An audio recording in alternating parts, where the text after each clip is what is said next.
presente, assim, pra gente que é da canção geral, da canção popular. E eu adoro falar sobre ensino de canto, então eu queria agradecer vocês por estarem aqui pra gente discutir as nossas provocações. Bom, então essa mesa é sobre as abordagens do ensino de canto popular. Lendo os trabalhos, me dá a impressão que a gente ainda não, porque dá uma impressão de ser uma coisa não pronta, mas a gente tem uma preocupação grande em entender o estado da arte do ensino de canto popular, né? O ensino de canto popular, específico de canto popular, é relativamente recente, deve estar completando uns 30 anos agora, que aparece nas universidades e que aparece realmente como uma coisa mais organizada e diferenciada do canto lírico. Então, eu escrevi um artigo e eu sinto que os pesquisadores que estão aqui presentes, eles também se indagam como é o ensino de canto popular ainda, como é que ele acabou se firmando, né? Como é que são suas características. E tentando entender se tem generalizações que a gente pode fazer, se existe uma questão de método, que método é esse, quais seriam os objetivos específicos e tal.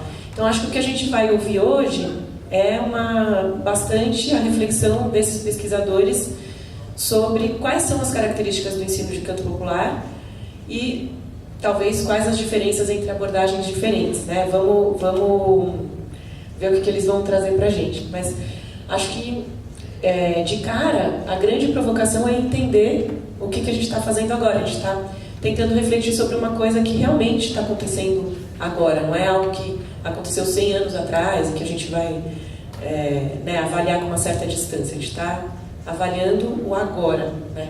Desde já. Então, passo a palavra. Quem quer falar primeiro? Então, começando pelo Matheus Corus, vamos lá. Tem microfone para todo mundo. Bom dia, gente. Meu nome é Matheus. A minha pesquisa está sendo realizada aqui no programa de pós-graduação em música. Eu sou orientado pela professora Regina. E, de forma geral, minha pesquisa, como a Joana foi falando, ela está dentro desse contexto, dessa perspectiva de entender um pouco como se dá essa formalização do canto popular, dos cantores populares, e de entender como é que acontece essa formação. Então, a minha pesquisa ela investiga especificamente a formação dos cantores populares no ambiente dos conservatórios e das escolas técnicas públicas daquele estado de São Paulo. Então, além do questionamento a respeito de como que se dão os critérios metodológicos, didáticos, para que haja o desenvolvimento de uma técnica para entender a estética, para atingir a estética do canto popular, ainda há essa questão do contexto de ensino. O conservatório, a escola técnica, é muito comum que haja uma formatação do sujeito que vai sair dali, de como que se espera que ele saia formado da instituição. E há, predominantemente, um enfoque técnico na formação dos conservatórios. Então, entender como é que o canto popular, essa perspectiva de uma individualidade, de um gesto interpretativo, de a formação de um sujeito que canta música popular se dá nesse ambiente. Então, são 4 instituições que passaram pelo recorte da minha pesquisa: o Conservatório de Tatuí, a Escola de Música do Estado de São Paulo, a EMESP, a Escola do Auditório e a ETEC de Artes. Então, são 3 instituições em São Paulo e uma instituição em Tatuí. Ficou fora do recorte apenas a ETEC de Ourinhos, que no momento não estava oferecendo o curso de canto popular, porque eles têm uma variação entre canto popular e regência, e por conta de seguir um mesmo currículo que já acontecia em São Paulo, que estava ofertando o curso, então o recorte acabou abrangendo a instituição em São Paulo. De forma geral, o que eu tenho realizado são entrevistas com os professores, com os alunos cantores e também com a coordenação da instituição, para fazer essa triangulação entre as motivações que fazem com que os cantores adentrem essas instituições, o processo que ocorre, quais são os valores, os critérios que regem esse processo, e como que isso depois se desdobra na formação dos cantores. Tem alguns primeiros resultados que eu trago, são 3 que eu apresento aqui hoje. O primeiro é que a gente não tem, mesmo dentro de cada instituição, uma homogeneidade em relação ao pensamento da pedagogia vocal. dentro das próprias instituições, dependendo do professor que está conduzindo a formação, a gente tem um outro universo acontecendo ali. Então, embora haja um perfil institucional, os valores que regem esse perfil, o mesmo currículo, os professores acabam sendo protagonistas no sentido dessa formação que acontece, porque a forma com que ele pensa o canto popular e a forma com que ele propõe metodológica e didaticamente acaba sendo um grande diferencial mesmo dentro de uma instituição. Um segundo aspecto que eu trago é a questão da pluralidade, que eu imagino que já era esperada ali dentro. Então, tem diversas abordagens, diversas terminologias. Tem professores que são vinculados a uma proposta metodológica, seja um enfoque mais voltado para a canção, como a Regina desenvolveu, ou outros que trabalham uma adaptação de uma técnica do lírico para o popular. Alguns vêm do belting, do canto, fugiu o termo agora, do belting contemporâneo, do Marconi Araújo, outros do speech level 5. Então, tem várias abordagens que estão sendo identificadas dos professores e que, de fato, faz com que seja muito plural essa forma de pensar o canto popular. Os próprios professores, quando questionados, uma das perguntas que eu acho que é mais interessante na pergunta é: como você compreende esteticamente o canto popular para que você desenvolva uma técnica para atingir essa estética? E eu percebo que os professores ainda não têm uma clareza muito firme dessa pergunta. Então, os próprios professores ainda estão refletindo sobre como desenvolver isso, né? E o terceiro aspecto que eu trago por fim é que, se a formação ela acontece de forma mais heterogênea dos próprios professores, o que configura de fato a diferença das instituições são as disciplinas para além do instrumento. Então, por exemplo, no Conservatório de Tatuí há um enfoque muito grande para a improvisação. Então, por 2 anos, os cantores têm aula com um pianista, um professor pianista, para aprender a improvisar na canção. Depois eles levam isso para repertório, e eles têm esse enfoque paralelo à formação vocal. Na ETEC de Artes, por exemplo, por ser vinculado ao Centro Paula Souza, eles têm algumas disciplinas que são dessa grade comum do Centro Paula Souza. Então, tem linguagem do trabalho, ética e cidadania, inglês, por exemplo. Então, são essas disciplinas que estão além do canto que vão dando uma especificidade no sentido de um perfil institucional que forma os cantores.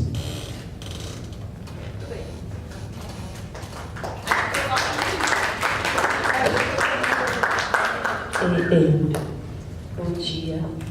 Eu sou Ana Paula Albuquerque, atuo como professora de canto popular na Universidade Federal da Bahia. Desenvolvi minha pesquisa de mestrado aqui com orientação da professora doutora Regina Machado. E minha pesquisa foi sobre o ensino do canto popular nas universidades públicas. E eu cheguei a estudar e pesquisar o currículo, né, de todos esses cursos, mas no final fiquei só com a UNB e a UFMG, né? Professor Alexei Queiroz e Clara Sandrone. Então, para o encontro, o meu artigo traz essa proposta, né, de discussão sobre a formação, atuação profissional e pedagógica de professores de canto popular e as suas interações com o currículo em sala de aula. Como a própria Joana disse, eu uso ela no trabalho, essa pedagogia do canto popular, ela ainda é uma pedagogia em fase experimental em muitas dessas universidades que eu pesquisei, e uma pedagogia autônoma. Eu encontrei 2 perfis de professores de canto popular. Os professores que estudaram canto lírico, assim como eu, a Regina também, você, né, Joana? E assim, na minha pesquisa, olha só, 2 professores, acabei pesquisando e entrevistando 2 professores que tiveram formação em música popular. Bem interessante isso, eles são assim quase únicos nesse universo das universidades, né? E então eu coloco como assim, um destaque a experiência profissional e a atuação desses professores, né, enquanto cantores, compositores e instrumentistas, que isso tudo confere a eles e aos seus processos como docente uma sustentação. Eles têm a própria experiência para poder trabalhar, né, para poder experimentar, desenvolver e propor suas estratégias pedagógicas, transformar suas práticas em métodos. E em um processo contínuo de apropriação e elaboração de currículo na prática. E, por fim, é isso, a interação desse professor com o currículo em sala de aula. Que eu pude perceber que eu acho que nenhum desses professores, exceto o Alexei, que participou da criação do currículo lá na UNB, assim, os outros todos, assim como eu. A Regina, né? A Regina é a grande mestra que vem e traz um norte, assim, para todo mundo dentro das universidades, no currículo do canto popular. Mas, assim, você chega, já tem um currículo pronto, né? Então, como professor, interage com isso e com a diversidade de seus estudantes, né, em sala de aula. No meu trabalho, no primeiro semestre, eu gosto sempre de propor uma abertura, assim, no currículo, que eu quero conhecer meus estudantes e para a gente poder trocar e trabalhar, para eu poder incluir, né? É um processo formativo etno-implicado, né? Onde você pode construir o currículo com o outro. Na universidade é bom porque a gente tem essa liberdade, né? Essa autonomia de poder mexer ali no currículo e incluir esse estudante, né? Eu já, assim, no início era bem difícil para mim essa relação e até hoje, né? Porque nunca dá para você fechar tudo, você recebe uma turma nova, meu Deus, e agora? Então, meu primeiro semestre eu gosto de trabalhar assim, o que vocês cantam, né? O que vocês têm, o que vocês trazem para considerar o que o aluno traz, né? Provocar esse encontro interdialógico do que ele traz com o que eu tenho. E aí, a partir daí, os dois lados estão sempre ganhando, sempre crescendo, sempre aprendendo. Então é isso. Os alunos todos, primeiro semestre, eles trazem um repertório que eles querem, que eles já cantam e se apresentam. E a gente entra nesse processo de pesquisa da individualidade, da personalidade vocal. E outro ponto são as situações reais de palco. Eu acho muito importante. Então, assim, eu estudei canto lírico, mas tinha a minha vida ali de cantora muito atuante sempre, né? Então, chega o estudante que nunca cantou, eu quero que ele viva essas situações de palco, assim, reais, né? De cantar nos bares, de participar das jam session que existem na cidade também, de ir no teatro, de cantar no Pelourinho, de cantar no carnaval, inclusive. E por aí vai.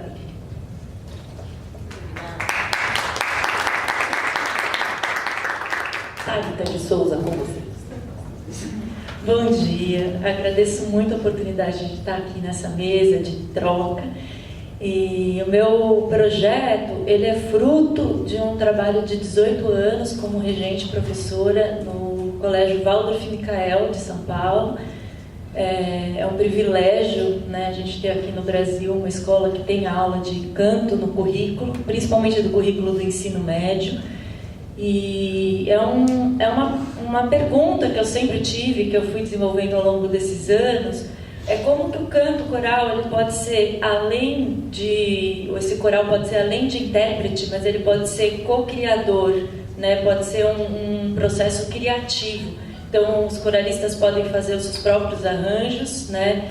Improvisos, arranjos feitos na hora e até composição de canção. Então, essa didática da voz e do canto, ela vem contribuir justamente para esse processo de criação, processo criativo da voz. E eu tenho alguns desafios, né? O primeiro é que eu pego alunos que chegam justamente num período de mudança de voz, né? Então, eles chegam para mim com 14 anos. Então, como conduzir com delicadeza, né, esse processo, com um processo mais orgânico.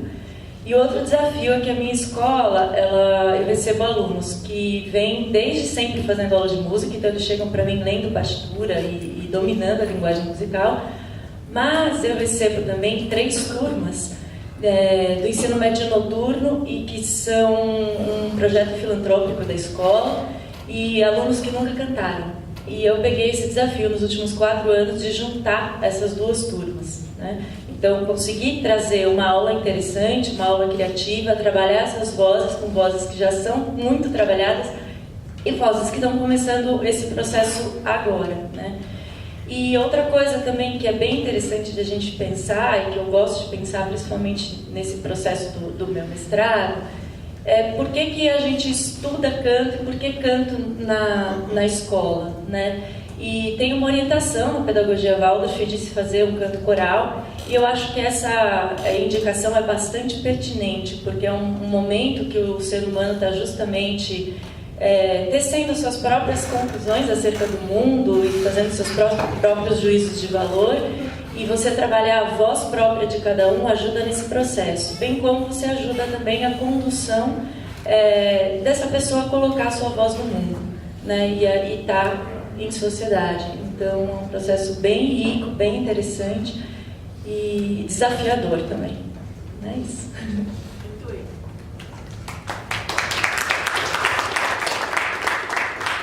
Interessante porque a gente tem vários universos aqui, né? Tem essas indagações talvez com aspectos comuns, mas você tem o ensino médio, o ensino de universidade pública e o ensino técnico, né? De conservatório. Então, acho que isso é uma coisa que já dá uma provocação ótima, que é essa oportunidade que acho rara da gente poder conversar sobre uma formação mais geral, antes da escolha da especialização em música ou mesmo em canto, né, que a Thalita pode dividir mais com a gente. Ainda vejo a questão do canto coral, você falou muito da busca da voz própria, e ao mesmo tempo a minha vivência pessoal com canto coral muitas vezes foi uma vivência de cante deste jeito para que o coro soe melhor. E tenho certeza que você tem muitas contribuições sobre isso, porque você também cantou em coro enfim, e você tem seu trabalho como compositor, então acredito que a sua abordagem tenha muitos diferenciais em relação a isso. Em relação ao que vocês dois disseram, o que mais me chamou a atenção é que, embora vocês tenham indagado a mesma coisa com a formação, com a metodologia, as ênfases são muito diferentes. Eu vejo no Matheus uma preocupação grande com metodologia mesmo, em técnica. E tá bom, então qual que é essa técnica do canto popular? Será que essas vozes vão... como é que as vozes ficam formatadas, entre aspas? Como é que elas resultam saindo de propostas tão diferentes? Seja o lírico, o canto popular norte-americano, a adaptação desse canto popular norte-americano para o que o Marconi traz, e ainda a abordagem mais da Regina, né? E isso dentro de uma instituição que tem suas próprias propostas, né? E daí, da Ana Paula, essa coisa da ênfase muito grande na experiência, que eu percebo que é um aspecto do ensino de canto popular que é importantíssimo. Na verdade, do ensino de canto, do ensino de música e do ensino de artes, né? Mas, particularmente, no canto popular, vejo que é uma coisa que ganha uma importância grande, porque senão fica muito difícil da gente abordar, né? Um canto que é super diverso e que depende de uma coisa de vivência, que não tem um padrão sonoro pré-estabelecido, né? Então, abordar pela experiência ou abordar pelo ensino de canto e ver no que isso resulta, né? Então, não sei, vejo várias provocações. Talvez a gente pudesse começar pela formação de ensino médio e questionar um pouco essa coisa da gente não ter essa formação no geral, né? Acho que é uma exceção absoluta que você trouxe, né?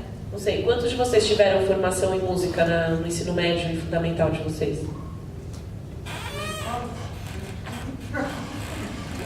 Você teve? Eu não tive também, eu tive que buscar isso por fora, né? Então, a gente tem uma pessoa em toda a plateia que teve essa formação. Acho que isso e particularmente o ensino de canto dentro do currículo regular é uma coisa que eu acho única, assim. Então, não sei, eu tenho vontade de saber um pouco melhor como é que isso funciona, Quais são as coisas que você toca quando você dá esse ensino de canto no ensino médio? Até que ponto você é específica nos seus ensinamentos? Como é que é essa coisa da criação coletiva?